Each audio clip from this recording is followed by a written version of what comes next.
Good morning, everyone. Today is November 11th, and let's go ahead and keep right on going. Once again, I just want to remind you, we are working now in Module 6.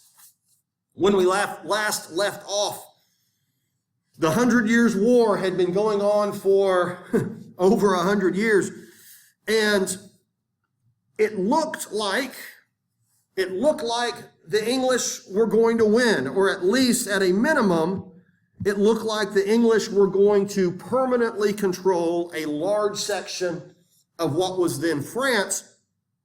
The Battle of Agincourt had just been devastating to the French ability to drive the English out.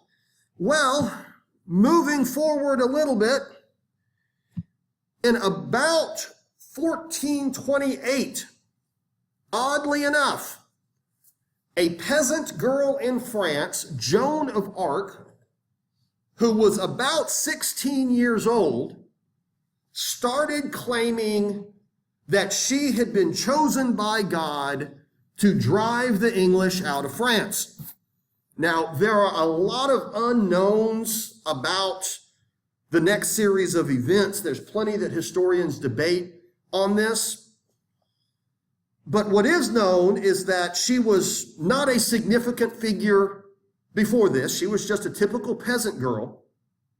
And she showed up at the army camps of the French soldiers and said, hey, I'm here and y'all are going to give me armor and I'm going to lead you to drive out those terrible English.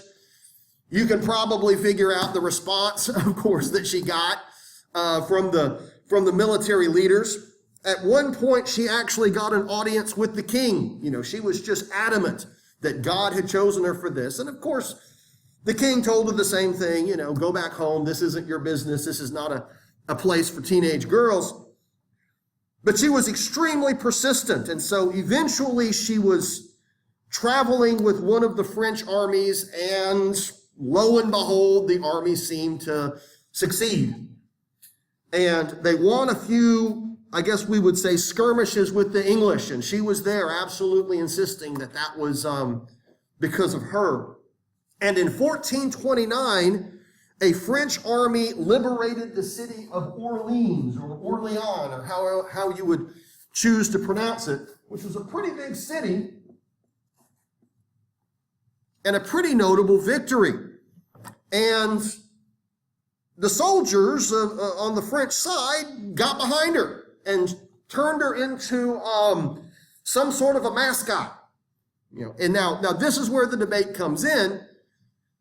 But moving forward, she is actually going to be fighting with the French soldiers and leading French soldiers in battles against the English. Some say that she was more of a cheerleader and the armor that they gave her was just kind of ceremonial. Others say that she was genuinely fighting alongside them. I don't really know. But what we do know is that throughout 1429 and 1430, the French just start winning. And the English start getting pushed back, and she very quickly becomes sort of a national figure and a hero to the army. In 1431, and I'm going very quickly, she was captured by the people of Burgundy, and it's that dark purple area over there, and Burgundy was a sort of French, sort of not French region at this time, and they were allied with the English, and the Burgundians then turned her over to the English, who quickly convicted her as a witch and burned her at the stake. And she was about 19 years old when this happened.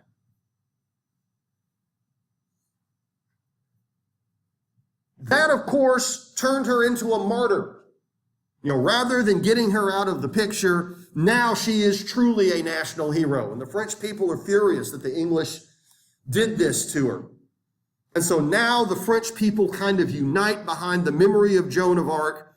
The French armies are determined to defeat those ugly English no matter what.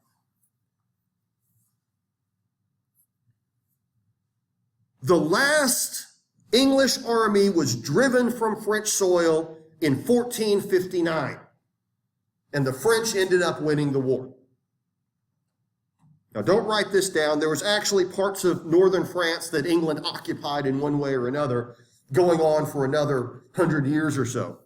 And it's also worth noting, you don't have to write this down, but English kings, English monarchs continued to call themselves the King of France until Napoleon. Officially they would add it to their long title of fancy things.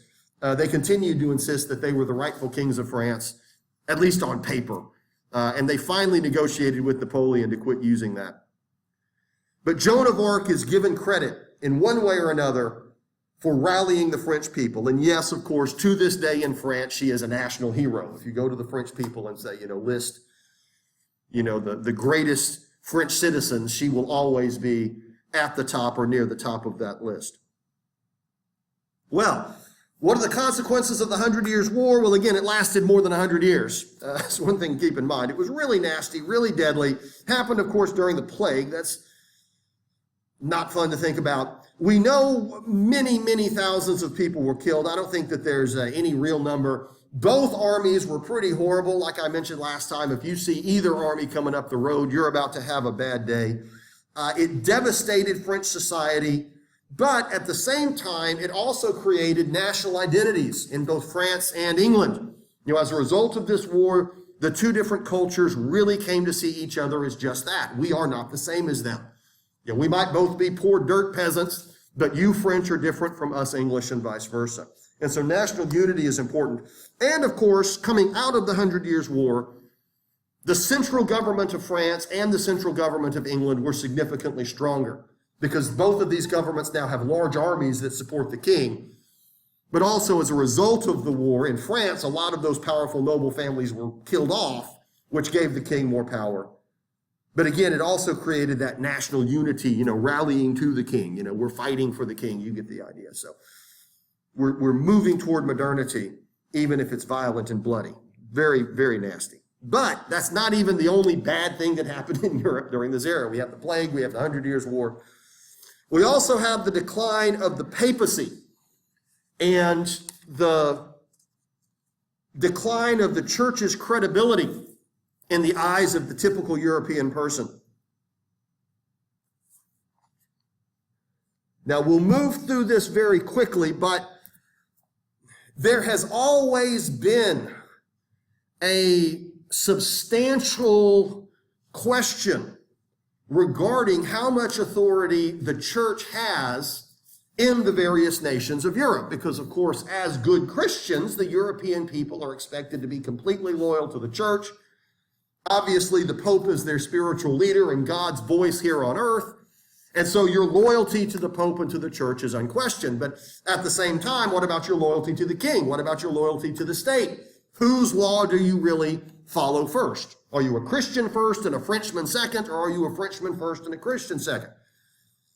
And at the same time, do church laws really count the same as national laws? And there are issues there. For example, what about taxes? Should the church have to pay taxes? Right? The church owns land. The church leaders are often citizens of our country. Shouldn't they be taxed the same? Well, obviously the church doesn't like that, but if you're a king needing money, that's such a good idea. What about appointment of church leaders? If I'm the king and it's my country and I'm the boss, shouldn't I be able to choose if a certain person gets to hold a position of authority? And that's another debate. And so these things go back and forth, and they are covered in previous modules, how they're sorted out. But there's going to be struggles back and forth on this. And one of them was a struggle between Pope Boniface VIII, and French King Philip IV, also known as Philip the Fair, because he was known to be so handsome. And we can see here with this picture, yeah, it's just a really good-looking guy. I think we'll all agree, I suppose. Anyway, what Philip wanted to do was tax the church because he needed money, and he concluded that the church is living tax-free in his country. And as we know, French kings are consolidating their power. They're becoming more and more authoritarian. We've discussed that already. Well, Boniface wasn't going to go along with it, obviously. He refuses to cooperate with any French taxes. And this creates very bad blood between the two of them. A few years later, Philip put a bishop in prison because a bishop had broken the law. But the church had always maintained that clergymen are judged in church courts, not in civil courts.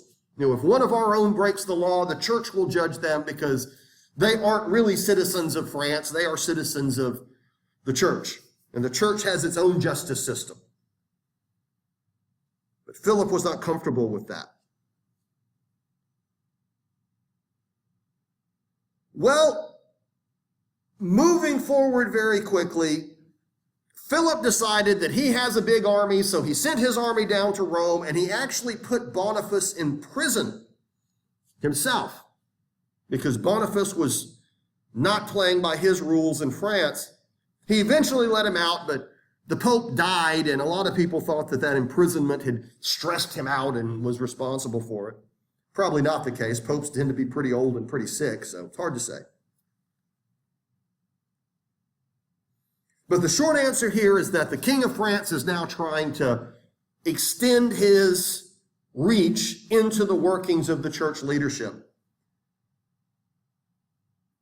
And in 1309, Philip decided to just take the ultimate step, and he used his power to choose his own pope. Rather than allow the church leaders to choose the pope, he picked the pope. And he moved the papacy from Rome to a city in southern France known as Avignon. And so instead of the Pope being an independent figure chosen by the church's cardinals, the Pope is now nothing more than a puppet of the French king. And this is an event known as the Avignon Papacy. I'm sorry? Oh, papacy. Yeah. And this severely discredited the authority of the church. Now, this is before the 100 Years' War, but think about it. If you're an English person, why are you going to want to pay the tithe to the church knowing it's going straight to the coffers of the French king? Or if you live in Germany, or if you live in Spain or wherever. Well, not many Catholics in Spain at this time, but you get the idea. And so the church's credibility was hurt pretty bad. And there were several more popes. Because again, popes tend to die pretty quickly because they're all very old. But there was a lot of criticism that the French king was way overstepping his authority by doing this. Well, by 1377, the 100 Years' War is now going on, which means France is significantly weaker. And of course, the plague has taken place. And so the king didn't have what he had before, and he allowed the Pope to return to Rome, or more specifically, the Pope died, and he allowed the traditional process to take place, and the Pope can now be in Rome. But that doesn't even end the problem, because the Pope that was chosen turned out to be very unpopular. And so a year later, the church's cardinals met again and decided to pick a second pope. They told the first pope, we made a mistake, we want you to go away, and we'll pick pope number 2. You can probably figure out for yourself how well that went over. And so a new pope moved back to Avignon, and the old pope stayed in Rome, and now the church is split. We have pope number 1 and pope number 2, and this is an event known as the Great Schism. And schism is simply a fancy word for split.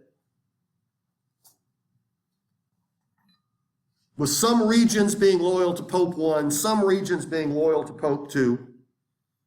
Both popes, of course, excommunicated each other, which is an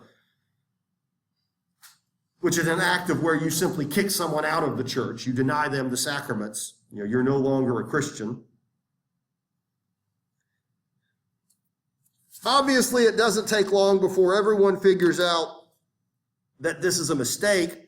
In 1409, both of these popes were still alive and well. You know, if any time we need these guys to kick off, that would be a good idea, but both of them seem to keep on living. So in 1409, cardinals met again and picked a third pope. So now we got three. And of course, the first two were still refusing to back down.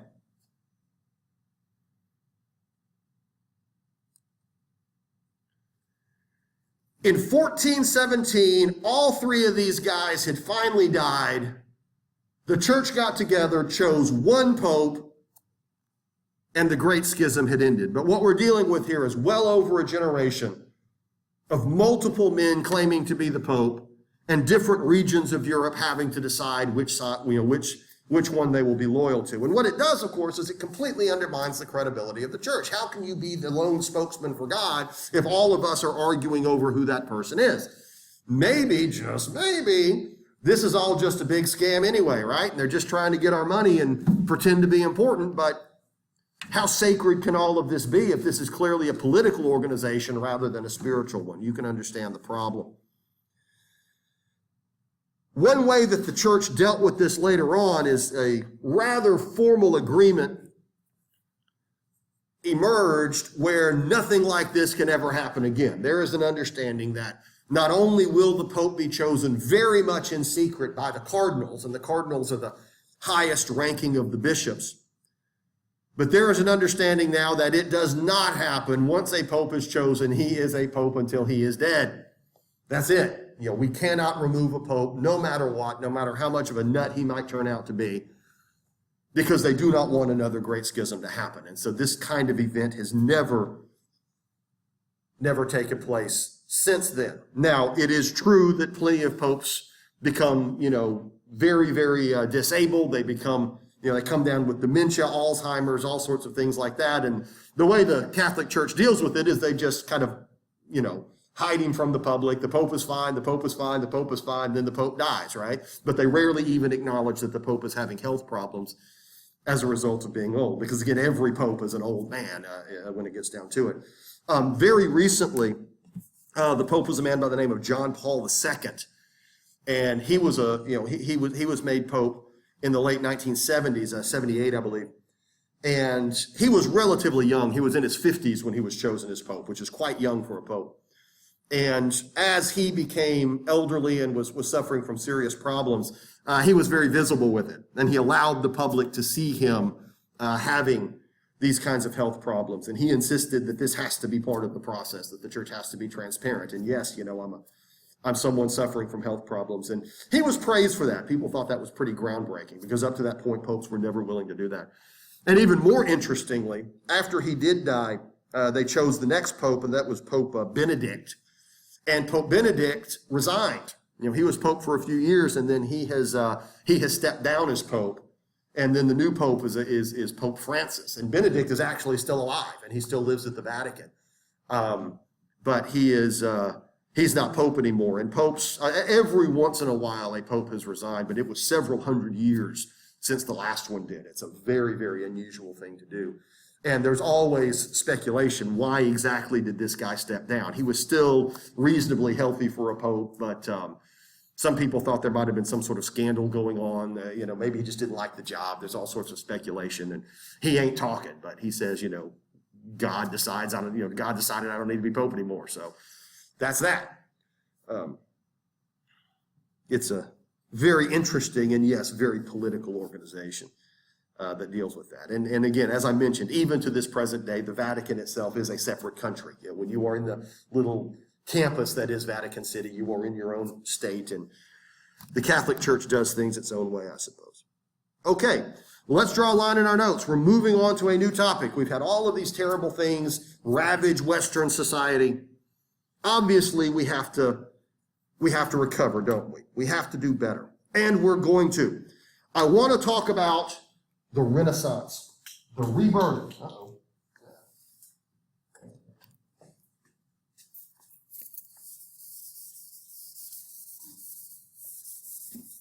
I want to talk about the emergence from all of this. And the word we use is Renaissance. And that's just fancy Latin for rebirth. That's just fancy Latin for a recovery. This is a cultural reawakening that overtakes the Western world in the years following the plague and the 100 Years' War.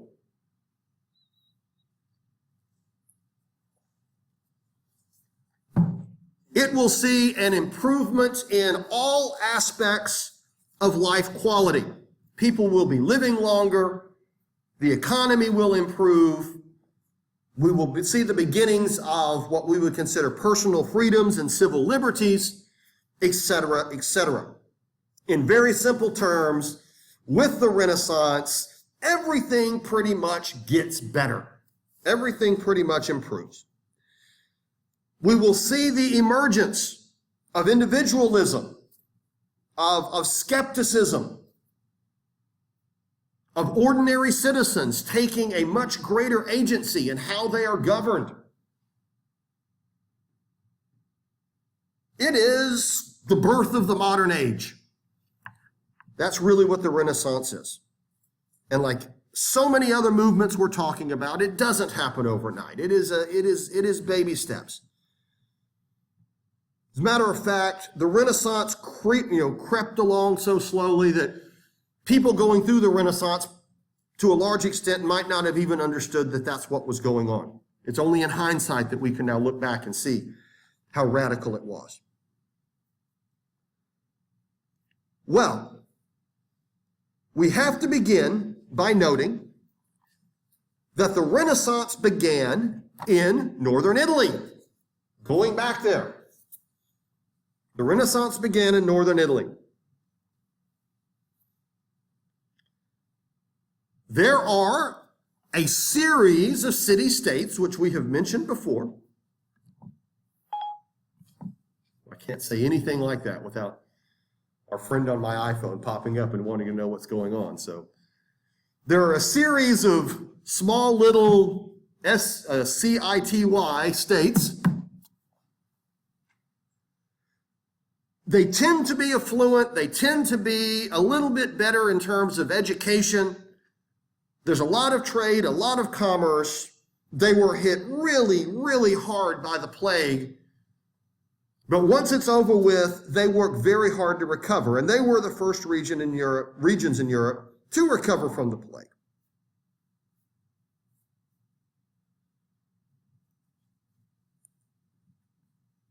There is a much greater emphasis in these areas on commerce and business. Making money is really respected in these places.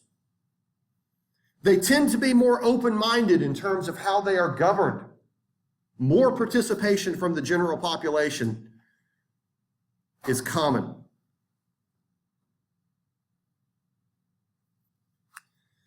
And so what we will do is we will outline 3 phases of the Renaissance. Phase number 1 was 1350 to 1400.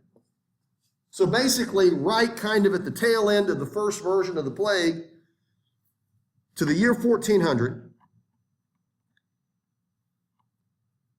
And this is going to be a period where the roots of the Renaissance emerge just in northern Italy.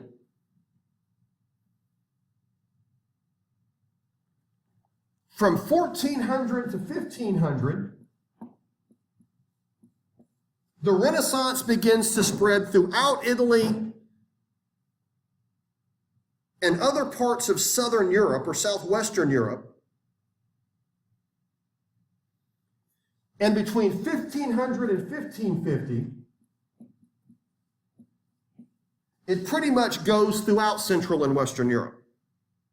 It pretty much goes throughout Central and Western Europe.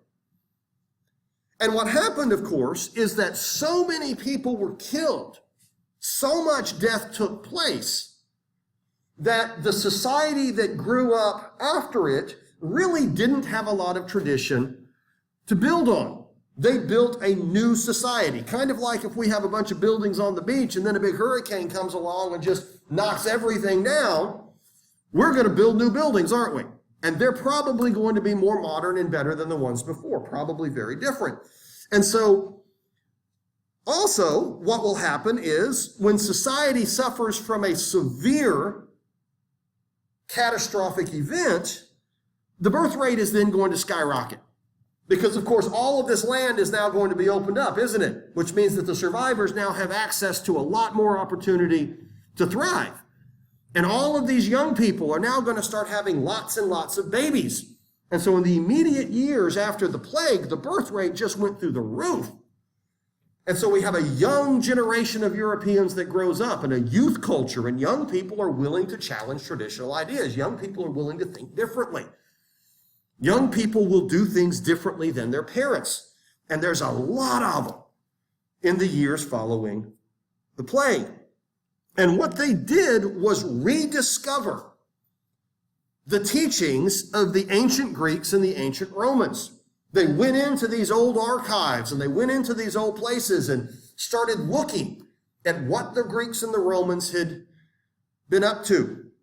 And they began to look at these philosophies and think, this is pretty good. These guys actually knew a lot more than we had thought.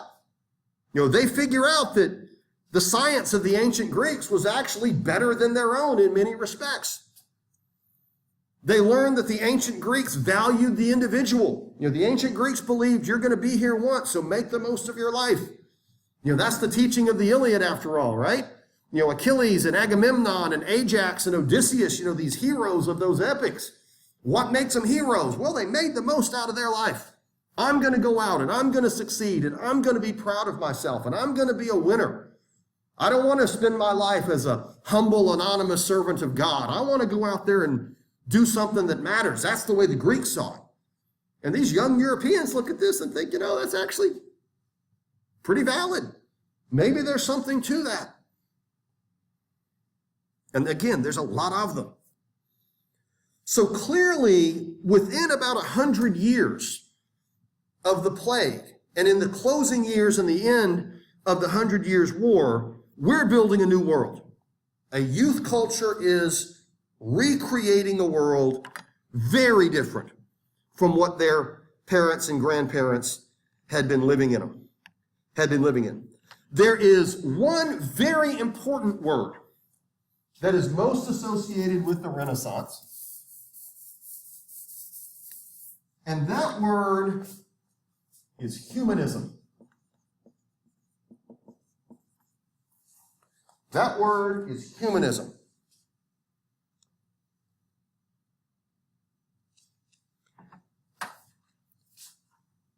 Humanists conclude that there is dignity and importance in improving yourself as an individual,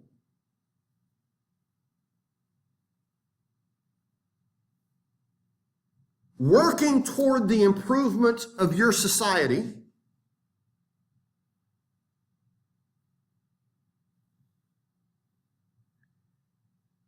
and recognizing that success and achievement doesn't always have to be religious. There are aspects of this world that maybe the church doesn't have to be involved in.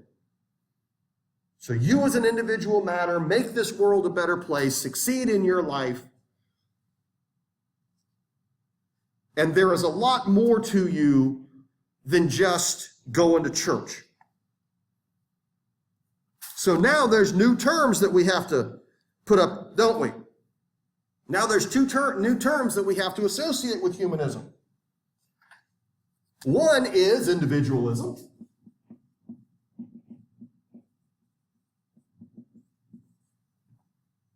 Individualism is the focus on just that, the individual. You matter as an individual. You matter as an individual. You. I am not going to judge you based on the group you belong to. I'm going to judge you based on you and you alone. And you can look inward And you can take care of yourself and you can focus on your own personal achievements. You are not tied strictly to whatever group you happen to belong to. You matter as an individual and you can succeed in life as an individual. And humanists embrace that idea. Don't associate yourself with different groups. Just think about you. Another very important word that humanists would embrace is secularism. If something is secular, what is it? What does a secular institution entail? If I say this is secular, and I'll just let you know, this is a secular class. What does that mean? Well, not quite. Good answer, great answer. Secular means non-religious. Secular means non-religious. Now, it doesn't mean anti-religious. It doesn't mean it is against religion. It just means that religion's not going on here. So this is a secular class, isn't it? I'm just teaching the history, folks. I'm not telling you what church to go to. I'm not telling you how to worship. I am certainly not thinking that God is in here preaching to you, right? I'm not holding up a Bible. This ain't Sunday school. I'm here to teach history. You can be whatever religion you want, don't care. That's not what we're here to do. You get where I'm coming from? Now, go find me on Sunday morning. I'll be in church. I also teach Sunday school. This ain't Sunday school, right? This is a secular class, right? Don't mean that we're preaching against religion. We're just teaching the history. You get where I'm coming from? And the humanists say there's parts of life that you just need to be secular. There are parts of your life where just this, we're not at church. Right? When you're on the job, doing your thing, let's say you're a businessman or you're a merchant or you're a craftsman, you're doing your job, making money, living your life, and you can be religion. Yeah, God's here, but, I got horseshoes to make. So that's secular. And humanists argue that you have to understand that there are secular aspects of our lives. There are. And secular people can succeed. And secular people can still go to church on Sunday. Many of the people that embrace the Renaissance are obviously going to be urban people. The craftsmen and the middle classes that we talked about so far before. They look at some of these ideas and they say, yeah, this makes sense to me. This makes sense to me. And this is, of course, going to be a move away from that traditional philosophy taught by Augustine of Hippo. Y'all remember Augustine, right? Augustine said that it is wrong for you to focus on yourself. It is wrong for you to try to fix this broken world that we live in. Salvation comes from you being a humble servant of God and not considering yourself more important than everybody else. Being like the ancient Greeks and Romans and trying to be great in this world is a form of idolatry. Because a poor man is just as saved as a rich man. And if you want to worship yourself, if you want to drench yourself in gold and go around pretending you're more important than everybody else and that all that matters is looking out for number one, well, we know what Christ thought about those guys, right? And that's what secular humanists do. And so the church looks at this and says, I don't know about it. This is definitely not what Augustine would have been teaching. And this is definitely not what humble, pious, obedient Christians are supposed to do. And so we've now got a bit of a cultural struggle, don't we? And the church is going to have to say, okay, what part of the Renaissance do we like and what part of the Renaissance do we not? There's going to be new writers. There's going to be new writers that emerge.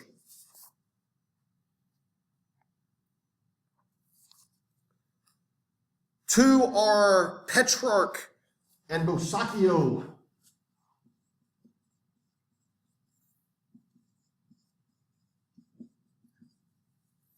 Two are Petrarch and Boccaccio. They are considered the fathers of humanism, where they talk about these ideas. Yes, succeed in life.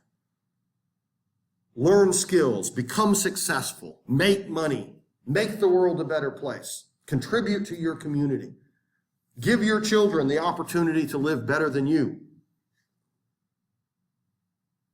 Another important writer is a fellow named Giovanni Pico.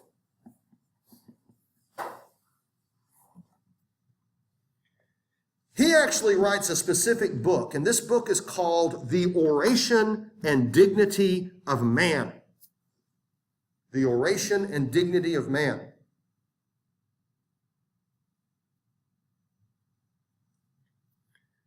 And in it, Pico makes two very clear arguments.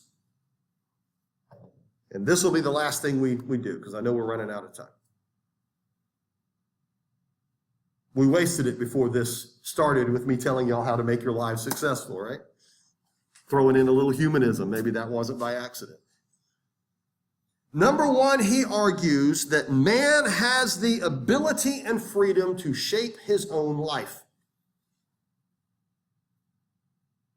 And today, of course, we would say men and women, individuals. Which means you should be able to live your life however you choose. You should not be told by others how to be you. It's a very libertarian idea. If you hear about people who are libertarian, they argue, live however you want. And that makes sense, but the question is what happens if your freedom gets in my way, right? Your freedom ends where mine begins. So if you're hurting somebody else or if you're hurting others, well, there we go. And so we have to debate that. But Pico would say we should all get to live our lives however we want. The second argument that he makes is that man has the ability to understand and control nature. In other words, science. Much like the ancient Greeks, we need to learn how the earth really works. Why does it really rain? What's the stuff on the ground really made out of? What are all these organs in our body? How can we learn how they work? Because you know what? If we study this stuff, we can make the world a better place, can't we? If we understand how the world really works, we can find ways to improve ourselves. A humanist would say all these people died from the plague. Maybe it's not God being mean to us that caused it. Maybe there's a reason that we can really understand and maybe prevent it. Let's study it, right? Let's research. Why did the plague really happen? And why did some places get it and others didn't? And maybe if we can figure that out, we can decide that maybe the plague wasn't sent by God. Maybe it was sent by fleas, right? Maybe that's the problem, and we can make a better world that way. But now again, we dig up Augustine and say, what do you think of this? He says, they're worshiping themselves. You're not going to make the world a better place by curing the plague. All you're going to do is open the door for something else bad to happen. And you're never going to make this world perfect. You have to worship God, and you have to be humble, and you have to accept God's will in your life. And Pico would say, I don't know about that, Gus. Not so sure. Maybe there's a balance, right? Maybe there's a middle ground. But you can't understand why the Renaissance is so unique. You can understand why the Renaissance is so revolutionary, why young people are now looking at this and saying, we want to do better. But on that note, we got to go. We're out of time. All right, everybody take care. Have a great day. And I guess it's Wednesday, so I'll see you on Monday, won't I? All right, take care. Yeah, what's that? The quiz is a week from tomorrow. Quiz 6 is a week from tomorrow, so yeah.